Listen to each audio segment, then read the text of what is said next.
ನಮಸ್ಕಾರ viewers. So ನಿಮ್ಮ ಕೆಲಸಗಳಲ್ಲಿ ತುಂಬ ಅಡೆತಡೆ ಬರ್ತಾ ಇದೆ, ಮನೆಯಲ್ಲಿ ಶಾಂತಿ ಇಲ್ಲ, ಮನೆಯಲ್ಲಿ ತುಂಬ ನೆಗೆಟಿವ್ ಎನರ್ಜಿ ಇದೆ ಅಂತ ನಿಮ್ಗೆ ಅನಿಸಿದ್ರೆ ನಾ ಹೇಳೋ ಈಗ ಸಿಂಪಲ್ ಆದಂತಹ ರಿಚುವಲನ್ನು ಮಾಡಿ ನೋಡಿ. ಅದರ ರಿಸಲ್ಟನ್ನು ಕಾಮೆಂಟ್ ಸೆಕ್ಷನಲ್ಲಿ ಶೇರ್ ಮಾಡಿ. ಇದಕ್ಕೆ ಬೇಕಾಗಿರೋದು ರೆಡ್ ಆನಿಯನ್ನು ಅಥವಾ ಯಾವುದಾದ್ರೂ ಆಗುತ್ತೆ. ರೆಡ್ ಆನಿಯನ್ ಇದ್ದರೆ ಬೆಸ್ಟು, ಅದಿಲ್ಲ ಅಂತಂದರೆ ನಿಮ್ಮ ಮನೆಯಲ್ಲಿ ಯಾವುದು ಈರುಳ್ಳಿ ಇದೆ ಅದನ್ನು ತಗೊಳ್ಳಿ. ಮತ್ತು ಮೊಗ್ಗು ಇರೋವಂತಹ 3 ಲವಂಗ, 1 ಪ್ಲೇಟು ಉಪ್ಪು. ಸೊ ಎಲ್ಲ ಅಡುಗೆ ಮನೆಯಲ್ಲಿ ಸುಲಭವಾಗಿ ಸಿಗುವಂತಹ ವಸ್ತುಗಳೇ. ಸೊ ಅದನ್ನು 1 ಪ್ಲೇಟ್ ತೊಗೊಳ್ಳಿ, ಉಪ್ಪನ್ನು ಹರಡಿ ಮತ್ತು ಮಧ್ಯೆ ಸರ್ಕಲ್ ಮಾಡಿ ಈರುಳ್ಳಿ ಇಡೋದಕ್ಕೆ ಖಾಲಿ ಸ್ಪೇಸ್ ಮಾಡ್ಕೊಳ್ಳಿ.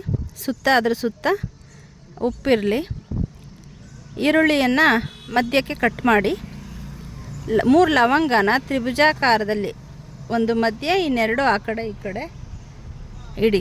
ಸೊ ಇದು ತ್ರಿಭುಜಾಕಾರದಲ್ಲಿ ಇರೋದ್ರಿಂದ ಮನೆಯಲ್ಲಿರೋ ಎಲ್ಲ ನೆಗೆಟಿವ್ ಎನರ್ಜಿನ ಅದು ಸುಲಭವಾಗಿ ಅಬ್ಸರ್ವ್ ಮಾಡ್ಕೊಳ್ಳೋಕ್ಕೆ ಸಹಾಯ ಆಗುತ್ತೆ. ಇದನ್ನು ನೀವು ಮಲಗುವಂತಹ ಬೆಡ್ ಕೆಳಗಡೆ ಇಡಿ. 7 ದಿನ ಅದನ್ನು ಮುಟ್ಟಕ್ಕೆ ಹೋಗಬೇಡಿ. ಸೊ ನಾನು ಇದನ್ನು ಮಾಡಿದಾಗ ನನಗೆ ಎಷ್ಟು ಆಶ್ಚರ್ಯ ಆಯಿತು ಅಂದರೆ, ಈರುಳ್ಳಿ ಅದು ಮನೇಲಿರೋ ಎಲ್ಲ ನೆಗೆಟಿವ್ ಎನರ್ಜಿನ ಹೀರ್ಕೊಂಡು ಹೇಗಾಗಿತ್ತು ಅಂದರೆ ನಂಗೆ ತುಂಬ ಆಶ್ಚರ್ಯ ಆಯಿತು. ಸೊ ತುಂಬ ಎಫೆಕ್ಟಿವ್ ಆದಂತಹ ರೆಮಿಡಿ. ಅದಾದಮೇಲೆ ಮನೆಯಲ್ಲಿ ಶಾಂತಿ, ಸುಖ ಮತ್ತು ಹಣ ಹರಿದು ಬರೋದಕ್ಕೆ ಶುರುವಾಗುತ್ತೆ.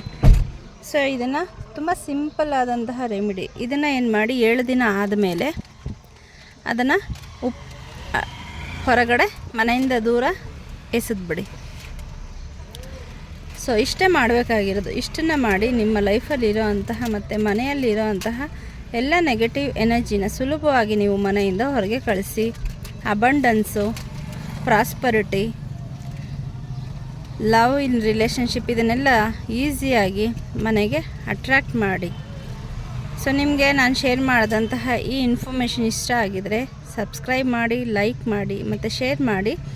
ಇದರ ರಿಸಲ್ಟ್ ಏನಾಯಿತು ಅಂತ ಹೇಳಿ ಕಾಮೆಂಟ್ ಸೆಕ್ಷನಲ್ಲಿ ನಿಮ್ಮ ಒಪಿನಿಯನ್ನ ಶೇರ್ ಮಾಡೋದನ್ನ ಖಂಡಿತ ಮರಿಬೇಡಿ. Thanks for watching.